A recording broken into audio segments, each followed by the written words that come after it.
जब आपका refrigerant level आपके एयर कंडीशन के अंदर कम हो जाता है, आपका एयर कंडीशन के अंदर जो है वो रोटरी कम लोड लेना शुरू कर देती है आपके इन्वर्टर की या नॉन इन्वर्टर की। जो ग्री के मॉडल हैं उनके अंदर जब आपका रेफ्रिजरेंट लेवल कम होता है तो आपके डिस्प्ले पर आपका इंडोर जो है वो E3 का एरर डिस्प्ले करवा देता है, यानी कि रोटरी जो है वो कम एम्पेयर के साथ, यानी कि उसकी जो ना सेक्शन पे जो है फ्रीजिंग आ रही है ना इसकी जो है वो डिस्चार्ज पे हीट आ रही है। तो इस जो है वो सूरत हाल में E3 जो है वो एरर देता है। तो E3 का मतलब है कि आपके रेफ्रिजरेंट के अंदर से जो लेवल है गैस का वो कम हो चुका है। तो वो इवन के फ्लेयर से लीक हो चुकी है या उसका कोई यू बैंड लीक हो चुका है, या जो इन्वर्टर एयर कंडीशन है उनमें कॉमन जो मैंने देखा है अपने एक्सपीरियंस के मुताबिक कि जो नए एयर कंडीशन होते हैं उनमें या तो इंडोर का यू बैंड लीक होता है, तो या फिर आउटडोर के अंदर लगे हुए फोर वे वॉल के अंदर जो कैपिलरीज लगी होती हैं वो लीक होती हैं। तो आपने करना क्या है कि आपने सिंपली गेज लगानी है और आपने डिस्चार्ज सेक्शन दोनों पे, अगर वॉल्व लगा हुआ है सेक्शन पे तो लगा हुआ होता है, अगर डिस्चार्ज पे भी लगा हुआ है तो आपने प्रेशर चेक कर लेना है। जो डिस्चार्ज होता है वो R410 होती है, क्योंकि इन्वर्टर के अंदर ग्री के इन्वर्टर जो हैं या नॉन इन्वर्टर उनके अंदर तकरीबन R410 ही आ रही है इस वक्त।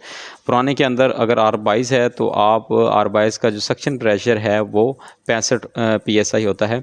तो इसके अंदर R410 के अंदर जो इसका डिस्चार्ज प्रेशर होता है वो 450 से 500 PSI होता है, और सेक्शन लाइन के अंदर जो होता है जहाँ पे आप गेज लगा के चेक करते हैं वहाँ 110 से 130 होता है। अगर ये नहीं है तो आप उसे पूरा कर सकते हैं। उसके बाद हम बात कर लेते हैं E4 एरर की। E4 एरर बेसिकली है क्या, तो ये किस सूरत हाल में आपके एयर कंडीशन के अंदर शो होता है। बेसिकली E4 जो है वो आपके कंप्रेसर का ओवर हीट का एरर है कि आपका कंप्रेसर जो है वो ओवर हीट हो रहा है। E4 का मतलब ये है। तो वो किन वजूहात से हो रहा है, उसकी एक जो कॉमन वजह है वो तो होती है कि अगर गैस कम है उसके अंदर, रेफ्रिजरेंट का लेवल कम है, तब भी वो हीट होता रहेगा तो E4 का एरर देता रहेगा। और दूसरी रीज़न ये है कि अगर आपने काफ़ी टाइम से आपका आउटडोर जो है वो सर्विस नहीं हुआ तो उस वजह से भी वो जो कंडेंसिंग एयर गैस कंडेंसिंग है वो प्रॉपर काम नहीं होता उसका, यानी कि प्रॉपर आपकी गैस जो है वो ठंडी नहीं होती, जिसकी वजह से कंप्रेसर पे बर्डन आता है, लोड आता है और वो हीट हो जाता है। तो एक इसका ये भी रीज़न हो सकता है। दूसरा, आप सेंसर भी चेक कर सकते हैं, आपका सेंसर भी ख़राब हो सकता है। और जो तीसरी वजह है वो ये हो सकती है कि आपकी कैपिलरी भी ब्लॉकेज हो सकती है, जिससे बार बार आपका जो है वो E4 का एरर आएगा या कंप्रेसर जो है वो ट्रिप कर जाएगा। तो गैस लेवल और आपकी सेंसर हेल्थ और आपकी कैपिलरी ब्लॉकिंग और कंडेंसर भी आप अच्छी तरह देख लें कि आपका कंडेंसर जो है वो आउटडोर का सर्विस होने वाला तो नहीं है, तो सर्विस कर लें।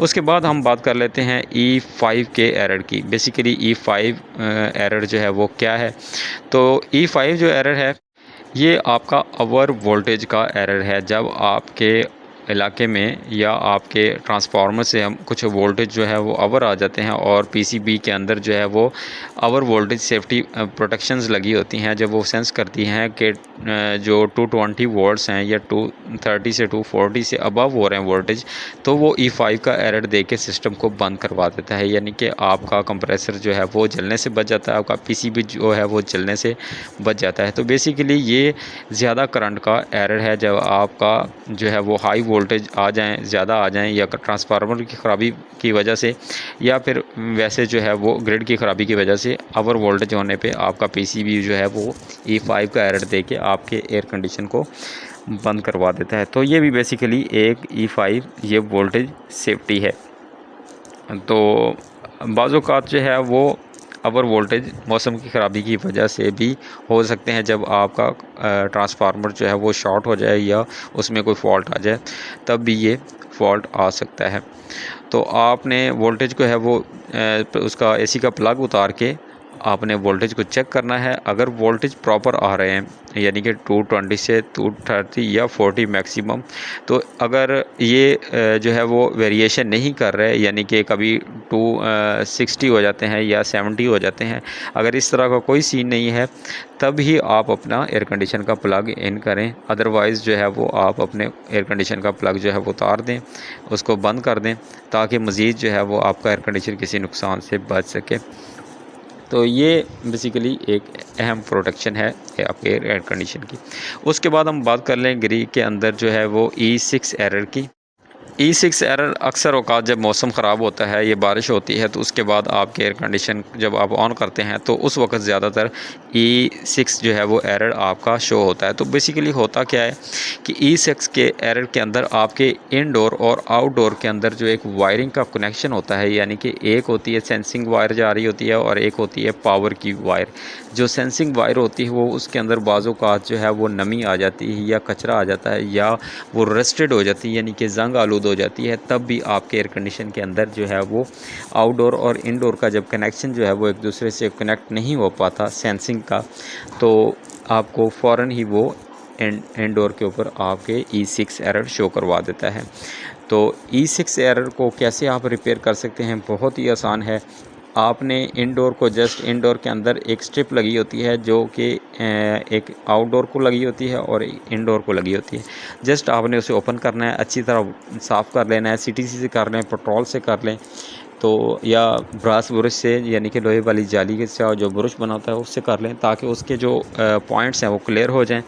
तो आप जो है वो इनडोर और आउटडोर के दोनों पॉइंट्स जो हैं वो क्लियर करके देख लें। ये मैंने ऊपर दायरे के अंदर जो आउटडोर के अंदर दिखाया हुआ है, और ये जो नीचे वाले जो तस्वीर में कनेक्शन के साथ जो है वाइट कलर की स्ट्रिप लगी हुई है, ये बेसिकली वो वाली स्ट्रिप है जो आपके इनडोर और आउटडोर के दरमियान आपस में सेंसिंग का कनेक्शन जोड़ती है। तो आपने करना क्या है कि इनको क्लियर कर लेना है। आप इनको जो ही क्लियर करके लगाएंगे, दोबारा अपना सिस्टम जो है रिस्टार्ट करेंगे, तो आपका एयर कंडीशन जो है वो नॉर्मली और स्मूथली स्टार्ट हो जाएगा।